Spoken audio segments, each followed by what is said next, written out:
Assalamu alaikum grade 6. Today we will solve exercise number 3F. Question number 4. The capacity of two water tankers is 850 liters and 950 liters respectively. What is the maximum capacity of the container which can be used to measure water from both the tanks exactly? How many times will the container have to be filled to empty the two tanks? There are two tankers और उनकी capacity कितनी है 850 litres and 950 litres. तो वो पूछ रहे हैं कि मैक्सिमम कैपेसिटी कितनी होगी एक कंटेनर की जो दोनों टैंकर्स के जो को फिल करने के लिए यूज़ हुआ होगा. What is the maximum capacity of container which can be use to measure water from both the tanks exactly. जो पानी टैंकर्स में भरा हुआ है उसको मेजर करने के लिए जो कंटेनर यूज़ हुआ है उसकी मैक्सिमम कैपेसिटी कितनी है. और सेकंड उन्होंने पूछा है how many times will the container have to be filled to empty the two tanks. अगर हमने उन दोनों टैंक्स को एम्प्टी करना है तो उस कंटेनर को हमें कितनी बार फिल करके बाहर निकालना पड़ेगा. So here I have solve these question. ये मैंने सॉल्व किया है. Maximum capacity of container which can be use to measure water from both the tanks exactly is the HCF of 850 litre and 950 litre. जहाँ पे भी word maximum use होगा आपने वहाँ पे उसका HCF हाईएस्ट कॉमन फैक्टर निकालना है. और जहाँ पे मिनिमम और लीस्ट यूज़ होगा वहाँ पे आपने क्या करना है उसका LCM. So HCF of 850 and 950 is 50. So the maximum capacity of the container is 50 liters. उस कैपेसिटी जो है उस कंटेनर की वो कितनी है 50 litres. Next is how many time will the container have to be filled to empty the two tanks. So you have to divide this HCF. ये जो HCF आ गया आपने इसको उन टैंकर्स की टोटल कैपेसिटी के साथ डिवाइड करना है. 850 divided by 50 is equal to 17. 950 divided by 50 is equal to 19 and then add them. जब आप इन दोनों को ऐड कर देंगे तो हमें पता लग जाएगा कि कितने टाइम्स हमने उस कंटेनर को फिल करना है. 36 times. Okay next is number 5th. There are 4 dahlia plants in a flower bed. A flower blooms on the first one every 2 days, on the second one every 3 days, on the third one every 6 days, and on the fourth one every 8 days. If all 4 plants are blooming today, when will be the next time they will bloom again? उन्होंने कहा एक flower का plant है और उस पर क्या है 4 प्लांट्स हैं और अ flower Bloom on the first one. जो फर्स्ट प्लांट है उसके ऊपर 2 दिन बाद एक फूल निकलता है. सेकंड वन पे 3 दिन बाद, थर्ड वन पे 6 डेज़ के बाद और फोर्थ वन पे 8 डेज़ के बाद एक फ्लावर उगता है. तो उन्होंने कहा अगर आज जो है वो चारों प्लांट्स पे एक फ्लावर्स उग रहे हैं तो नेक्स्ट टाइम वो कब ब्लूम करेंगे, खिलेंगे. So there are 4 dahlia plants in a flower bed. A flower blooms on the first one every 2 days. तो आपने इसका क्या लिख लेना है, इंटरवल लिख लेना है. 2, 4, 6, 8 आपने इसके कॉमन वो फैक्टर्स लिख लेने हैं. फैक्टर्स नहीं मल्टीपल्स लिख लेने हैं. Next is on the second one after every 3 days. तो आपने 3, 6, 9, 3 के सारे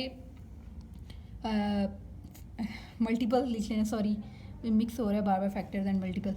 on the third one after every 6 days. So right multiples of 6 and on the fourth one after every 8 days. so write the multiples of 8. आपने 8 के सारे multiples लिख लेने हैं जितने maximum.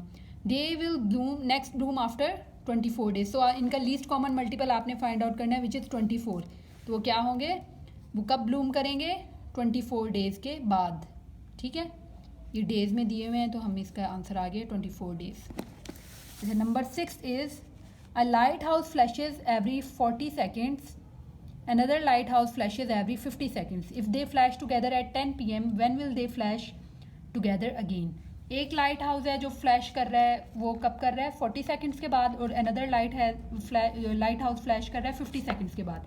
अगर वो दोनों जो हैं वो टुगेदर एक साथ 10 PM पे फ्लैश कर रहे हैं तो वो नेक्स्ट कब करेंगे. So here is question number 6. A light house flashes every 40, 80, 120, 160 हमने 40 के सारे मल्टीपल्स लिख लेने हैं. Another lighthouse flashes after every 50, 100, 150, 200. Write the multiples of 50. If they both flash together at 10 PM, they will flash together again at. आपने इसका क्या है least common multiple find out करना है विच इज़ 200. दिस इज ये क्या है second में है तो हम सेकंड्स को मिनट्स में करेंगे convert. 200 seconds is equal to 3 minutes and 20 seconds. 200 को आप डिवाइड करें अगर 60 के साथ तो कितने बनेंगे 3 मिनट्स और 20 सेकेंड्स। सो 10 के अंदर 10 PM में आपने ये 3 मिनट्स एंड 20 सेकेंड्स को ऐड कर देना है। तो क्या हो जाएगा, they will flash together again at 10 PM 10 और 3 मिनट्स एंड 20 सेकेंड्स और PM जो है। What is the largest number that divides both 55 and 73 leaving remainders of 7 and 9 respectively? उन्होंने कहा कौन सा ऐसा लार्जेस्ट नंबर है जो 55 और 73 को डिवाइड करेगा और रिमाइंडर्स क्या बचने चाहिए। 55 को जब डिवाइड करें तो रिमाइंडर 7 आना चाहिए और 73 को जब उस नंबर से डिवाइड करें तो रिमाइंडर कितना आना चाहिए, 9। So here is 7। The number divides 55 and 73 leaving remainder of 7 and 9। एक नंबर है और वो डिवाइड हो रहा है 55 और 73 से और रिमाइंडर क्या बच रहे हैं 7 and 9। Therefore it divides, आपने 55 minus 7 is equal to 48 and 73 minus 9 is equal to 64। ठीक है, इन दोनों को माइनस कर देना है। Hence required number is HCF of 48 and 64। ये जो नंबर आए हैं 64 and 48 आपने इनका HCF लेना है which is equal to 16। अब अगर हम इनको डिवाइड करें, 16 को अगर हम 55 से डिवाइड करें तो रिमाइंडर क्या बचना चाहिए, 7। 16 3 are 48, 15 minus 8 is equal to 7। ठीक है, रिमाइंडर कितना बच रहा है, 7। इसी तरह अगर हम 16 को डिवाइड करेंगे 73 से तो रिमाइंडर कितना बचेगा 9। तो आपने इसको चेक करके देखना है।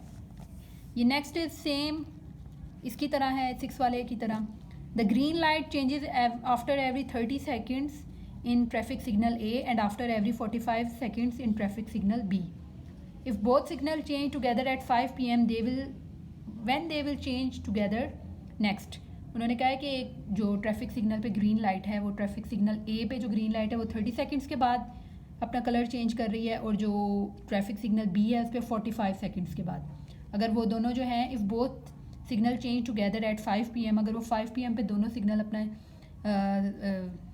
चेंज कर रहे हैं तो वो नेक्स्ट कब करेंगे। तो आपने क्या करना है, 30 एंड 45 के क्या करना है, आपने इन दोनों के पहले मल्टीपल्स लिखने हैं, फिर least common multiple find out करना है और उसको फिर आपने, ये सेकंड्स में है तो आपने उसको मिनट्स में चेंज करके उसको 5 में ऐड कर देना है। ठीक है, number 8, this is right the multiples of 30 and 45, change them into minutes और फिर आपने इसको 5 में ऐड कर देना है। And number 9 is 2 ribbons of length 270 centimeter and 180 centimeter are to be cut into strips of equal lengths. Find the length of the longest strip. How many strips can be cut from the ribbon? 2 ribbons हैं, एक ही length है 270 centimetre और next की है 180 centimetre. Find the length of the longest strip. उन्होंने कहा इसमें से इसको हम क्या है डिफरेंट स्ट्रिप्स में काट रहे हैं तो आपने लॉन्गेस्ट स्ट्रिप की जो है वो बतानी है लेंथ। ठीक है, the length of longest strip is HCF of 270 and 180। 270 और 180 का आप HCF लेंगे तो वो किसके इक्वल आ जाएगा, longest, which is equal to the length of longest strip is HCF of 270 and 180 centimetre. आपने इन दोनों का HCF लेना है और क्या आ जाएगा, 5 3 are 15, 15 3 are 40 and 45 and 45 2 are 95। ये क्या हो गया, 90 आ गया है। अब आपने इनको 90 को 2 से डिवाइड कर देना है बिकॉज देयर आर 2 रिबन्स, तो आपने 90 को 2 से डिवाइड कर देना है which is equal to 45 centimetre. Next is number of strips cut from the ribbon. अब हमें कैसे पता चलेगा कि रिबन से कितनी हम स्ट्रिप्स काट सकते हैं। तो आपने क्या करना है, 270 और 180 को ऐड करना है, जो आंसर आएगा उससे आपने ये जो इसका आया था 45 नंबर, इसको आपने इससे डिवाइड करना है। तो आंसर क्या आएगा, 10 strips. We can cut 10 strips from the ribbon. So this is exercise number 3F, part number 4 to 9। Try to solve them on your notebooks. ये आपका होमवर्क है, आपने इन सबको सॉल्व करना है। तो जज़ाकल्लाह।